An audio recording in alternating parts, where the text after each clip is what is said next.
Taylor. And this is not the first time we've been outside for a lecture, but it is the first time that it's been live streamed to the friendly universe from Freiburg outside. So let me manipulate these glasses in place. Here we go. I'm just going to start my lecture with the title, The Second Coming in Me, Who and What. So the theme for the whole week is the second coming: who, what, when, why, where, how. So I've picked the first two questions, who and what, focusing on the second coming in me, and starting with Isaiah 65, verses 17 to 19. For look, I am ready to create new heavens and a new earth. The former ones will not be remembered. No one will think about them anymore. But be happy and rejoice forevermore over what I am about to create. I notice that's in Isaiah. That was a prediction about a coming that was going to happen in the future, a new heaven and a new earth. So anybody who's been involved in logopraxis or who's heard me or other people talk about logopraxis would recognize that phrase, in me, the second coming in me. And so I'm saying that my talk today is based on a logopraxis sort of approach to the concept of the second coming. And so then to briefly sort of summarize what that means, the logopraxis approach. Oh, and I wanted to say hi to the people on Zoom. I can't see you, but I trust that you're there and that you are with us today. Okay, logopraxis. Based pretty much on the text in John 1, verse 1. In the beginning was the Word, and the Word was with God, and the Word was fully God. So the basic principle in logopraxis is that the Word is the divine, that the divine is the Word. So that as we read sacred texts, and by that I mean whatever text is sacred to you, as we read the text is reading us, because it is the divine who's reading us as we read the text. I know, it's an amazing concept when you first hear it, like, what? But yes, our emotional responses to the text show us what the divine is reading in us as we read the text. And so if we pay attention to those emotional responses, where we're triggered or what gets our attention, then we know that the divine is leading us or reading us and asking us to do something about that or to respond in some way. So in the logopraxis approach, you develop a spiritual task for yourself that you practice for a week based on how you responded to the text, or based on, you could also say, how the divine has read you as you read the text. And through that practice, doing that spiritual practice for a week, you arrive at a deeper understanding of the meaning of that text, the meaning in me, a personal meaning. And then in a logopraxis group, you share that personal meaning that you've come to. And the meaning in me might be different, or will be different, than the meaning in you, because it's very personal to what the divine is reading within you. But then there's a process to sort of come to spiritual principles that are involved in the meaning in you that can then sort of generalize it to everybody else. So for today's lecture and part 2, which is on Saturday, I'm using this logopraxis approach as I have read from the Bible and from the writings of Swedenborg, noticed what has got my attention and reflected on that and come up with my talk about the second coming in me.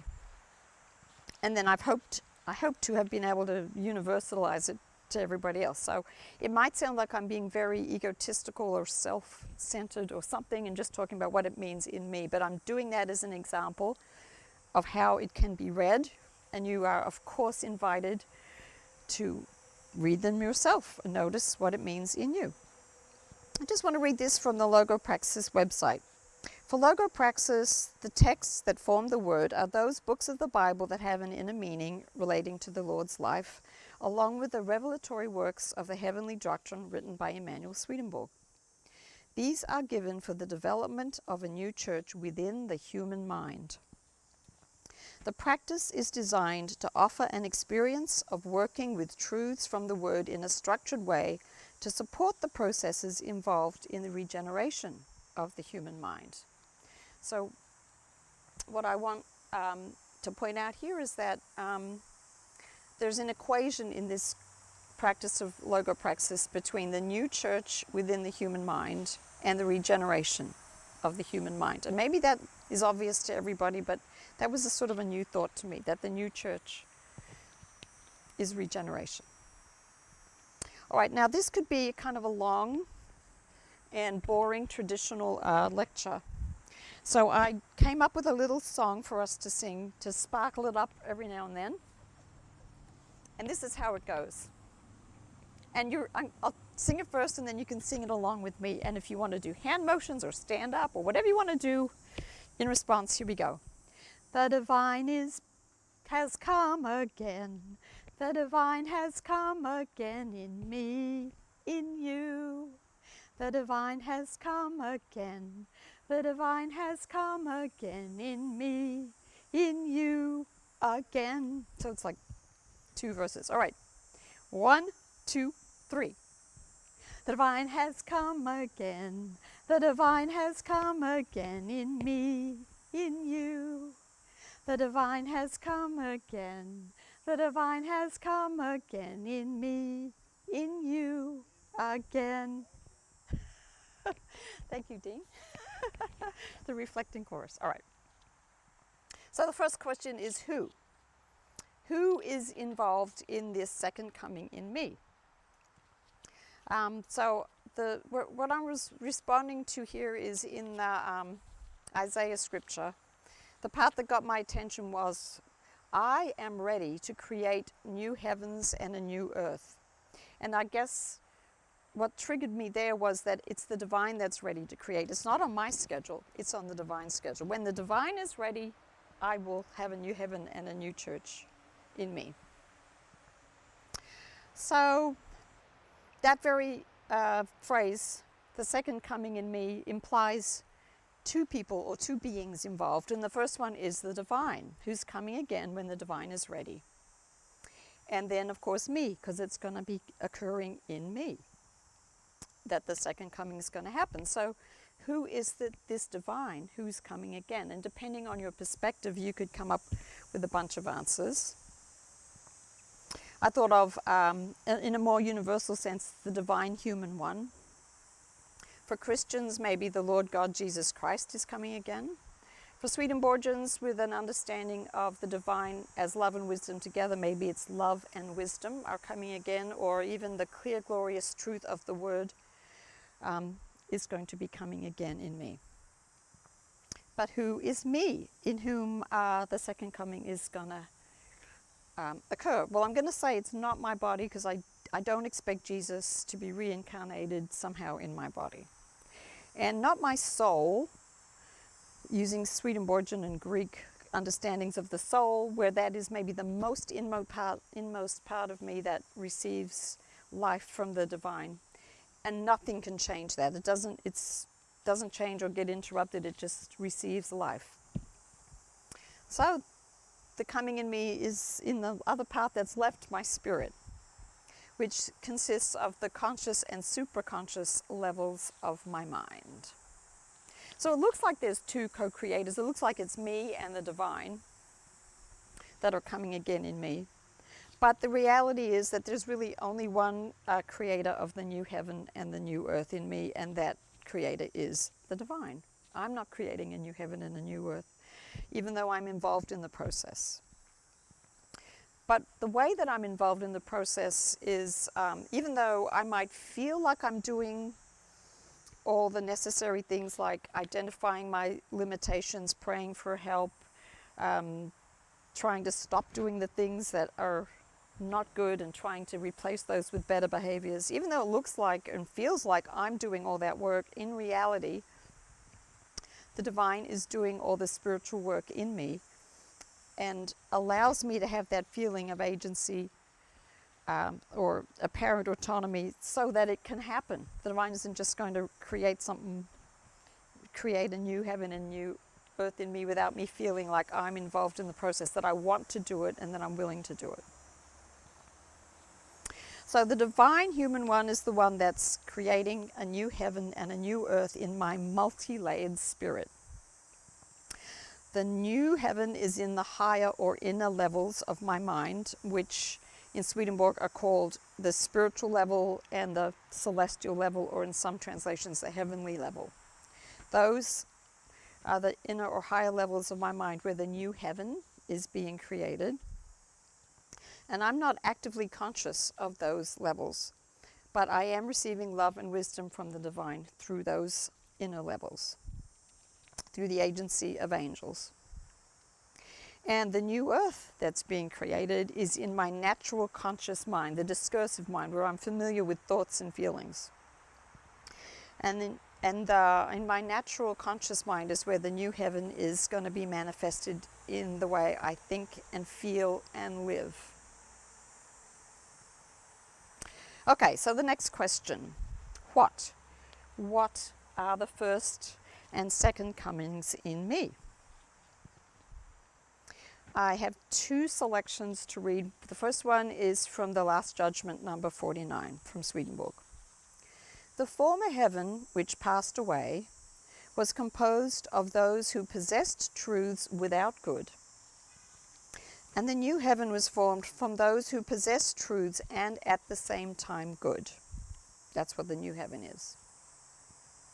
And then from True Christianity 784.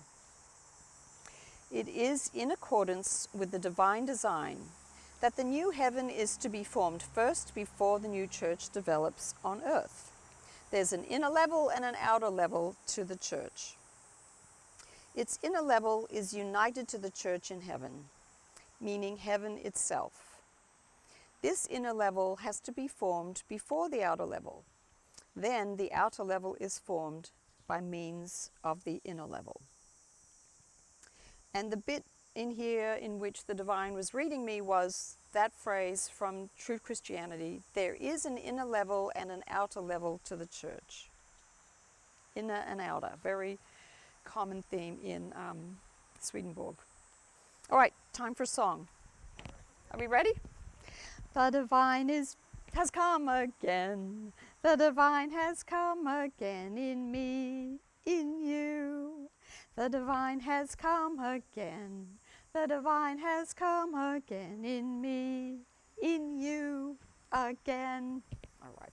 I hope this is breaking up the tedium of a speaker standing up there speaking endlessly. All right. So keeping in mind, there's an inner level and an outer level to the church. What is the first coming? Well, the first coming biblically is Jesus being born and living and teaching and being crucified. So in me. The beginning is when the word or the truth becomes alive in my innocent willingness to be taught and led. And that starts off in infancy and childhood, and can continue throughout life. But that's when it becomes alive. And because of that, then I learn moral and spiritual truths that help to structure my growing understanding of relationships and human processes. Now, some of us learn those spiritual and moral truths in a setting like this, in a church, in camps, in a church community. And some people learn those truths more in a sort of moral way, through literature, through just general teaching like be good, don't lie, don't murder people, that may not be explicitly religious. But I have confidence that the divine makes sure that everyone on the planet gets some kind of teaching that leads them to grow in their understanding of relationships and in the human process. But somewhere along the line, having learnt those things and my mind starting to be structured that way, I start to reject the divine source of what I've learned. And instead, I start relying on myself and my own beliefs and my own understanding, and I take credit for my thoughts and my spiritual growth and my actions and all my successes. And that's inevitable. All of us do that. And so eventually, by doing that enough, I crucify the divine truth within me over and over again. It's me nailing Jesus up to the cross in my life. Like, I don't need that teaching. The first time I realized that, I actually cried. And I'm like, I've actually crucified the divine in the way that I'm living. So my conscious discursive mind, like I said, that part where I'm familiar with my thoughts and feelings, is holding self-serving, defensive, and sometimes survival-motivated ways of thinking that are not at all loving towards other people.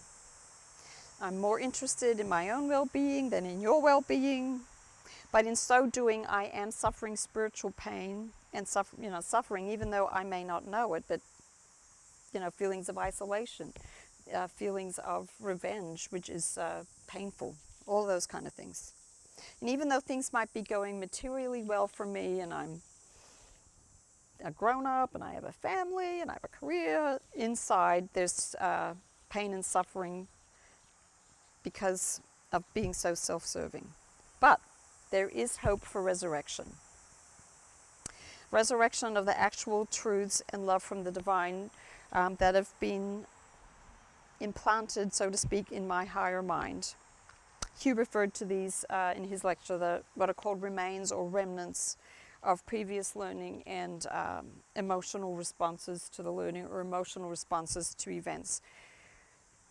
And when they're good and true responses, part of that remains interiorly, and that can be things that happen in childhood and also all the way through adult life.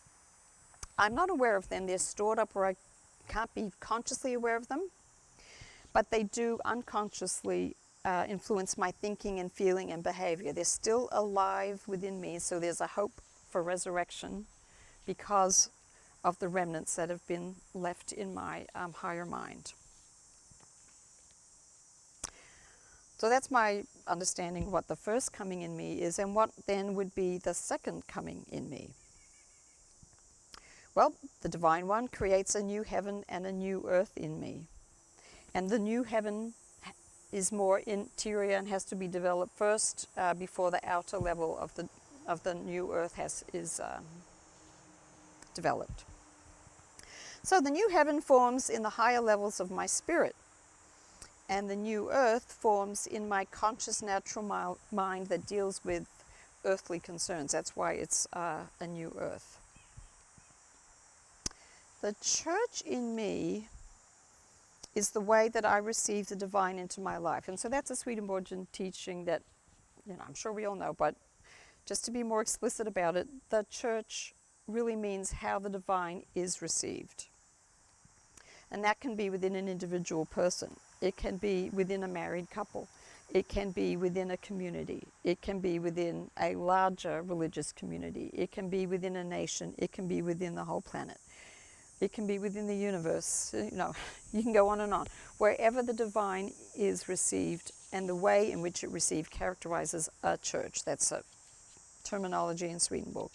So the church in me, it's the way that I receive the divine in my life, and that needs to be recreated first in my higher mind, in the spiritual and celestial levels of my mind, of which I'm not actively conscious. At least that's my belief. So the divine uses whatever means are necessary to get me to remember the spiritual truths that I have been taught along the way, and that I've heard or learned or observed. And the divine uses whatever means are necessary to get me to become willing to let the divine bring those truths into my life. That's where I think that I am ready to create a new heaven and a new earth comes in. Because in a sense, the divine is always ready, always wants to create something better within us.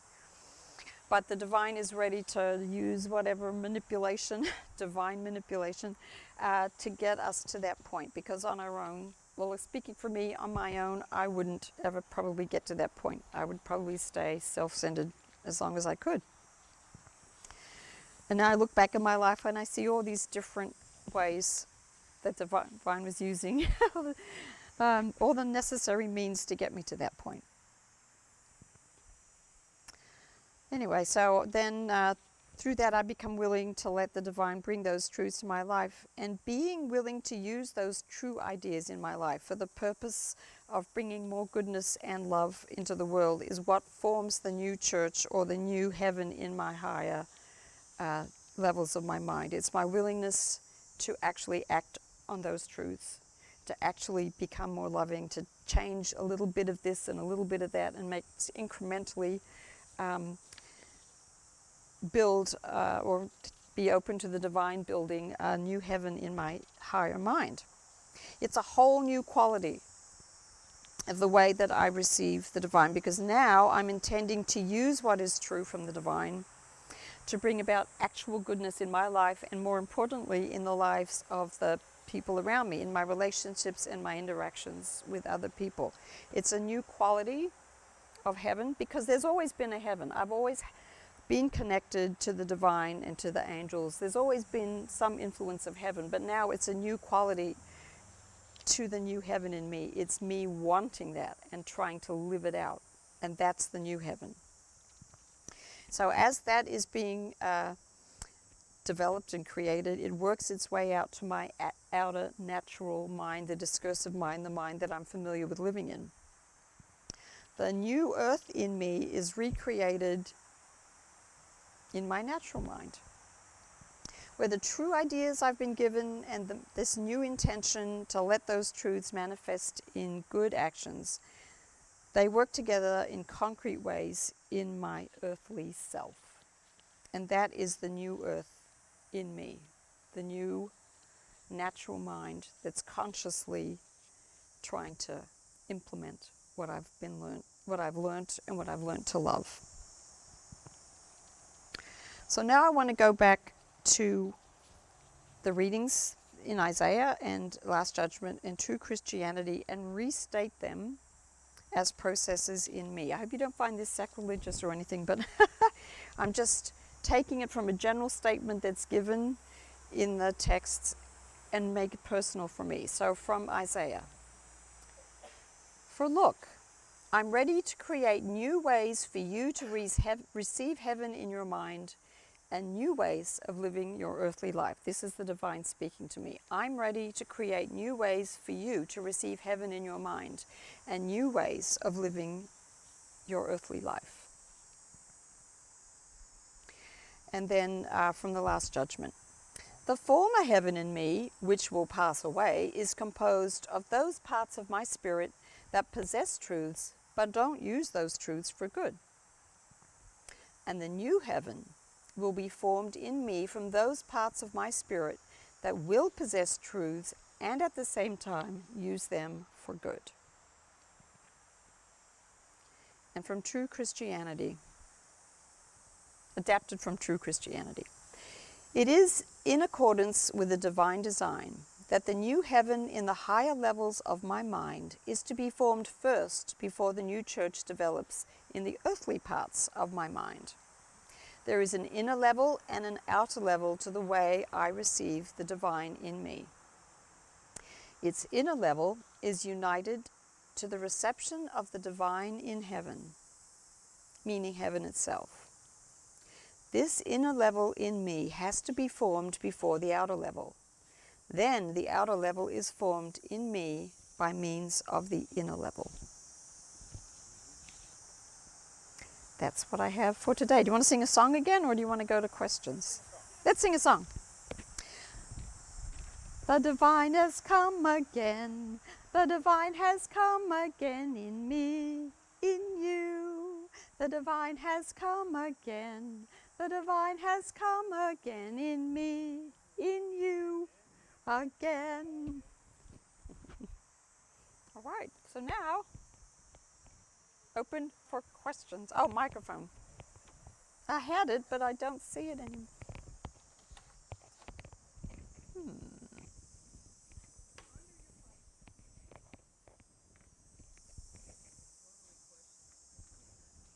Say again? Oh, you're questioning your pondering. It was out here, but it has disappeared.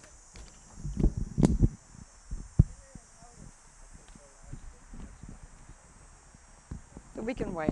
The divine has come again. The divine has come again in me, in you. The divine has come again. The divine has come again in me, in you, again. Next time I'll be at the piano, I'll have it all figured out in harmony and whatever, I don't know.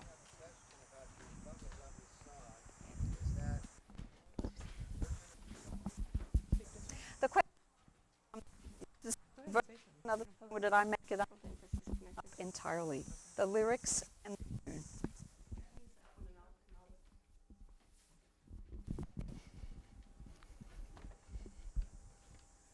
Hello?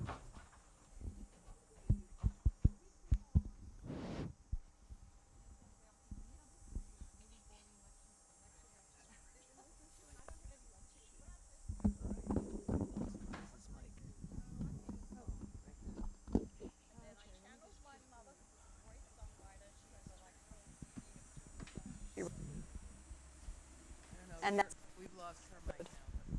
Is this one on? Yes, it is. Hi, my name is Randall. I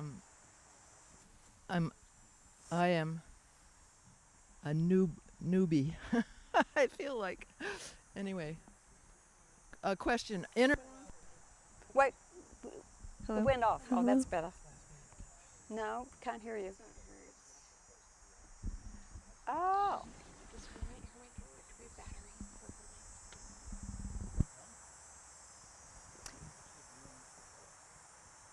That mic is for the people online. To hear you. That mic is for us, not the people online. It's very confusing. So just hold it. Check to make sure you're on. Yep, you're on. Still green.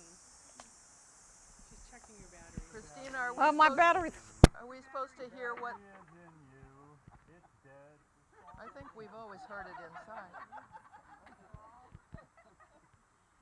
Oh, her battery died. All right, go ahead and... The divine has come again. The divine has come again in me, in you again.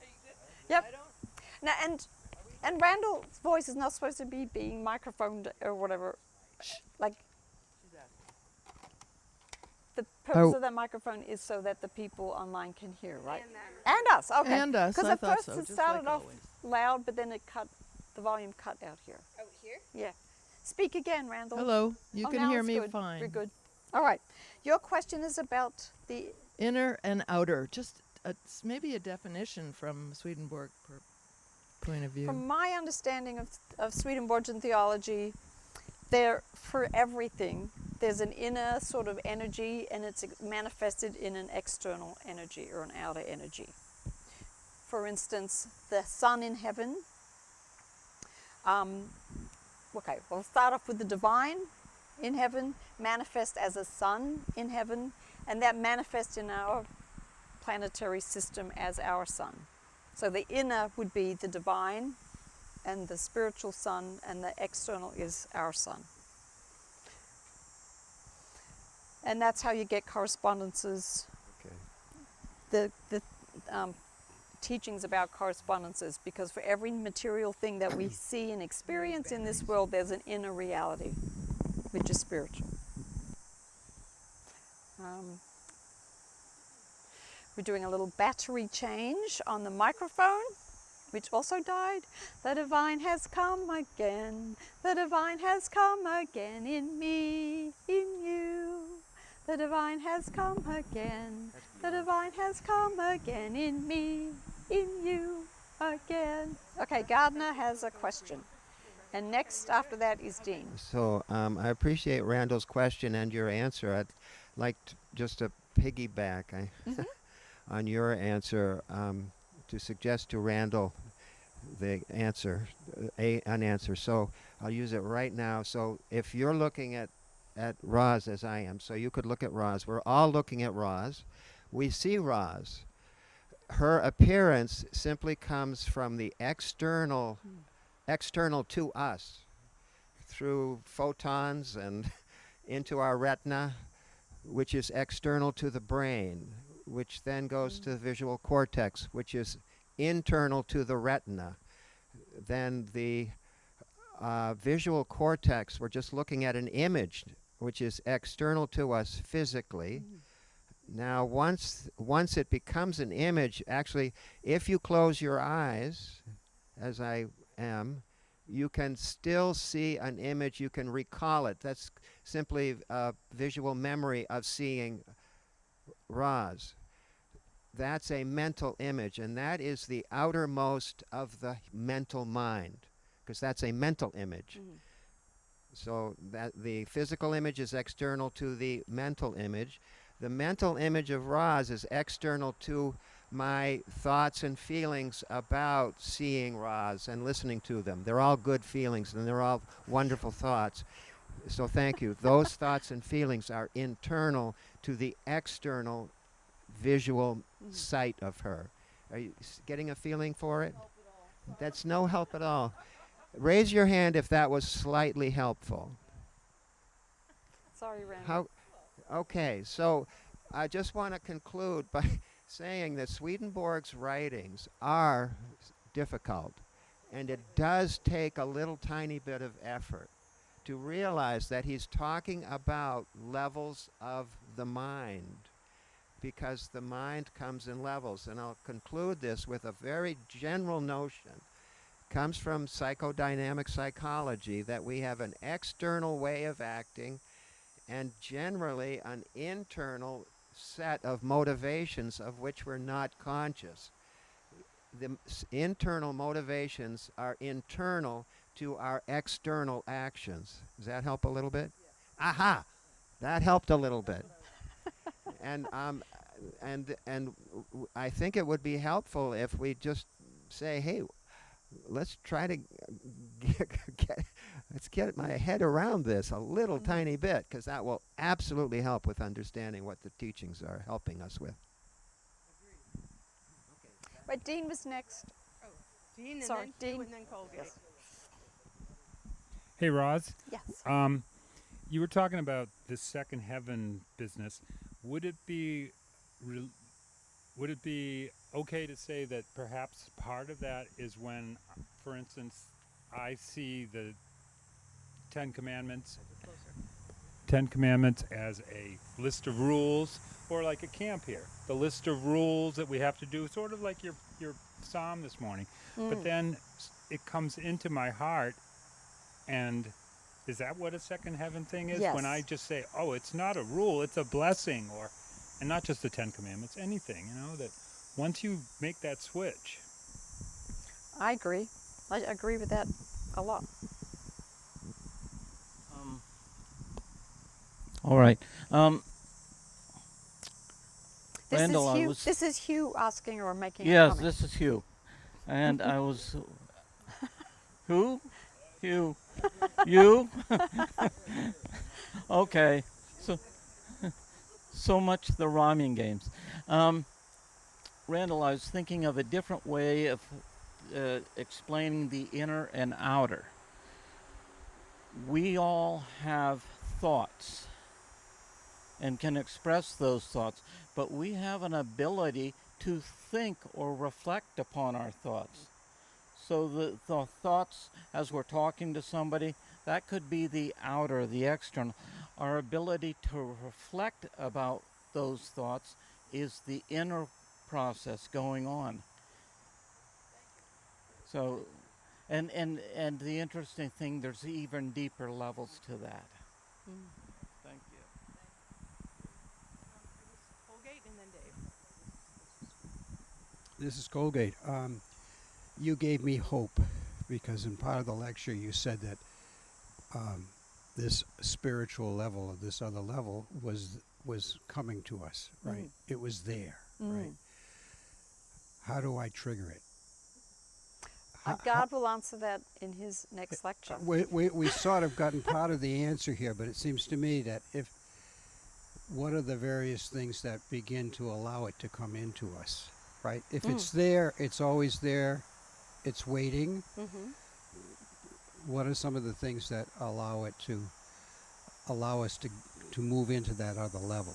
I think the first thing would be noticing that even though I've learnt truths like I mustn't lie, I notice that I am lying. And then I want to change that. So there's a motivation to become into alignment with what the actual teachings are, or what the actual truths are, or guidance, whatever that I've been given. I think that's the first step. And so then from there, the whole regeneration process. But the first step is noticing a disconnect and becoming willing to make a change, or have the change made in me. Good. Yes, Dave? Dave Keating, just another view of the inner and outer, how I've understood it, is that the Lord and heaven come to us through what I think Swedenborg calls our internal. And I think that's usually separated from the external in many people, especially the evil, so they can't defile that. Now, as we love the neighbor and love the Lord and want the Lord to be in our life, our external can start to be connected. We can start hearing and feeling and knowing the Lord and heaven and good through the internal. And the more, it can become more and more bonded as we are as we're more likely to use it for good and not defile it. Thank you, yeah.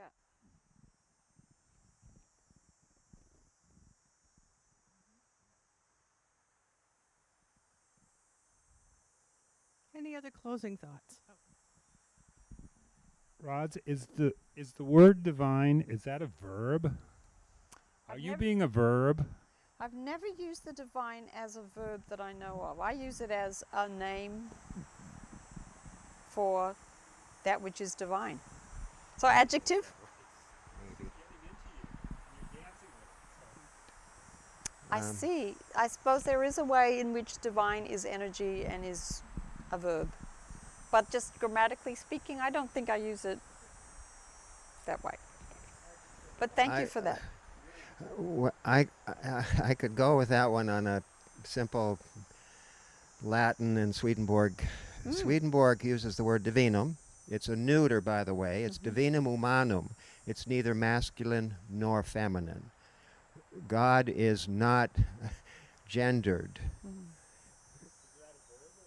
So the word divinum is what George Dole and Trevor Woofenden and others would know is a nominal adjective. It's an adjective used as a noun. It's called I'll call it a nominal adjective, where the noun is assumed. So in this case, it's the divine silence. No, it's the divine human one. He just doesn't write human one. And so, for example, divine, love and wisdom. Divine is an adjective. Love is used as a noun, and so is wisdom. So divinum, anyway, it's used as it's like a noun, but it's actually an adjective. Is that good? Yeah. Okay. Denise?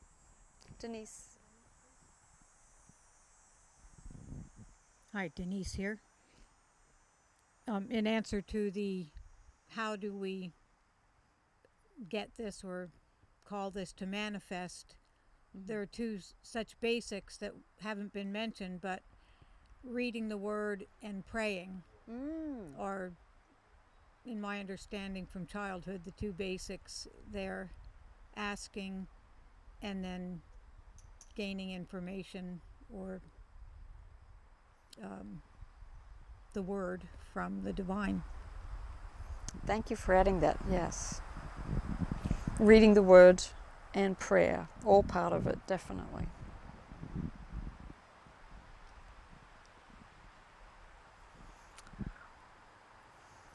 Any other questions? Comments?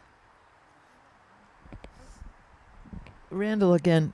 Just from the beginning of the lecture, when you're talking, well, you're reading from Isaiah about it, in the scripture, it said that what was there, the heaven and earth, would be forgotten, and we'd have the new, right? Yes. So does that mean that we start fresh, that we don't have any more the things that we were brought up with, to the morals we were planted with from whatever church we went to, or our parents or whatever. Does that No, I question think clear?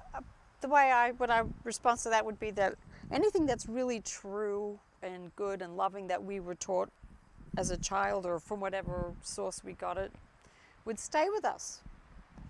But anything that is not helpful in that regard, like being self-centered, or maybe actual falsities that we were taught, like you're going to burn in hell or something like that, those can be removed. And I don't think anything's ever totally removed, because we can remember them. We can remember the horror of that and things like that.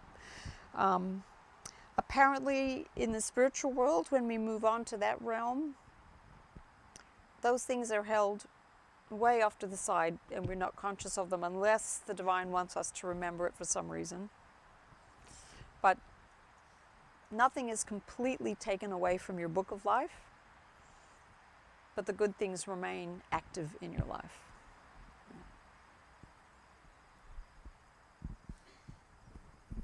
Yeah, when Denise was talking about reading and praying, I look at those as being a means to something further. Reading is mainly getting knowledge, something to think about. Praying is defined as talking with God, and it also talks about getting answers. But it's not the full thing. As I see it, the purpose of both of those is for a third step, which is the doing. Charity, for example, can be just a thought, but it becomes living when we do it. Kindness can be a thought, but it becomes living in actual when we actually do it, when it becomes an action of some sort. So I think there's three things, and this isn't complete, but the reading, and many New Church people, Swedenborgians, are great readers. But bringing it into reality is it's a related activity that makes all of that we're reading become real in the world. And you could say that that is the new earth, is the action part of it. Right. Yeah. Should we wrap with a song? Oh, Certainly could. Oh, okay. The divine has come again. The divine has come again in me, in you. The has come again. The divine has come again in me, in you again. Thank you very much, Roz. Thank you, everyone. We'll be moving inside for our next lecture, so if we could help put some chairs back on the porch, and Christina will move our equipment